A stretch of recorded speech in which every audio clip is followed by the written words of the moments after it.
So this video is important to watch before you become a musician full-time, because it is something that I wish that I knew before I started off. And it's not a regret that I have, but it's something that I'd like to share as a cautionary tale, something to consider before you go into music full-time. This video was sparked by an idea and a conversation that I had with my vocal coach yesterday. It's something that I'm actually very passionate about and haven't thought about in a bit because, you know, my mind goes all over the place. But she said something along the lines of capitalism is the killer of creativity. And I was like, found that really interesting. We talked very briefly because she was like, this is a conversation for a different time. But it did spark a little bit of feeling in me in the sense that I brought up the fact that it is very true in the sense. Now, let me hold on. I'm a big capitalist. I'm a big business guy. I really love business. It's one of my passions. But it is interesting in the context of creativity. And this is something that I did not realize before I started music full-time and started even YouTube full-time. It is a very, very interesting thing to consider. And I'm not saying it's bad. I'm not saying anything. I'm just saying to consider and know this before you go into it so you can be prepared on how to think about it. So, a little bit of context. I dropped out of college full-time, did music for a long time, but I had a lot of side gigs and a lot of income that was coming outside of my music and outside of YouTube and outside of making money from songwriting and everything. Whether it be working at my parents' office, they own a construction company, whether it be doing video work for clients, whether it be working in an art gallery, with so many different things, whether it be giving guitar and piano lessons, which for a long time was my main source of income. All of these things supplemented my income so that I could be creative. The biggest thing that I did not realize is as soon as you take that leap into the full-time creative mode where your bills become paid by your creativity, it is this very interesting pressure of finding the balance between being creative and making money. And what do I mean by that? It is so interesting that I feel like there is an easy way to make money in the creative arts where it's like, you know what works and you know what makes money, but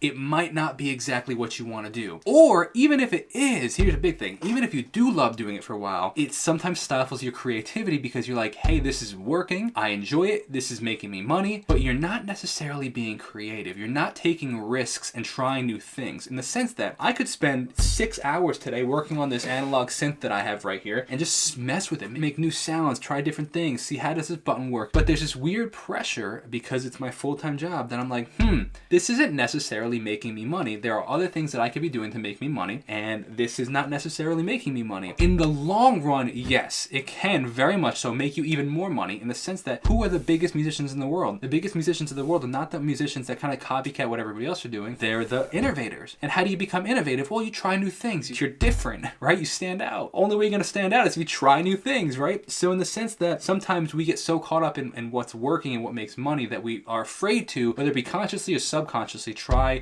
new things. That's something that I just wasn't conscious of when I first started off in music. And that being said, the reason I'm telling you is not to scare you, but to prepare you so that you know that going in. So one, maybe you consider holding off a little bit. Maybe you have a job that's paying you really well and you have time to work on music. Maybe you hold off a little, or you save a lot more so that when you do make that leap of faith, you have a bit of cushion. Or you want to make the decision now, which is totally cool, which is what I did, but be conscious of it and maybe set up some avenues so that you can make money without the pressure of your career funding it. Or you just acknowledge it and say, hey, I acknowledge this, but I'm going to punch fear in the face and just do it anyway and be like, yep, I'm spending 6 hours today working on the synth and that's how it's going to be, which I applaud you because it's very hard to do. But that being said, that's just something I did wish I knew. You could take this and you could make this as a musician, as an artist, as like a graphic artist, as a content creator in itself. Even when I took the leap into full-time YouTube, you know, I had supplemental income, so I didn't really necessarily pay as much attention to the views while I still cared about them and how they did and how the videos did, because I wanted to make my channel great and make sure you guys were enjoying the videos. As soon as I took the leap into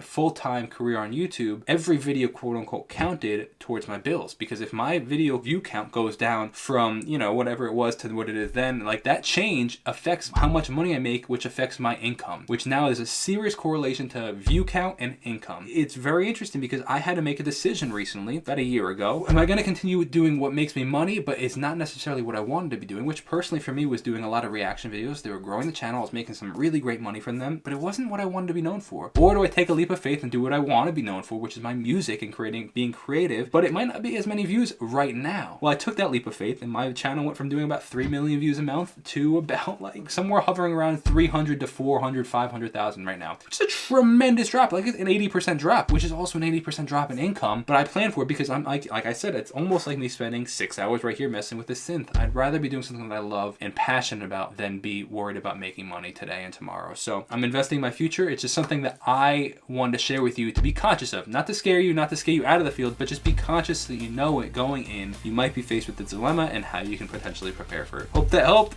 definitely check out the rest of the stuff on the channel. God bless and peace out.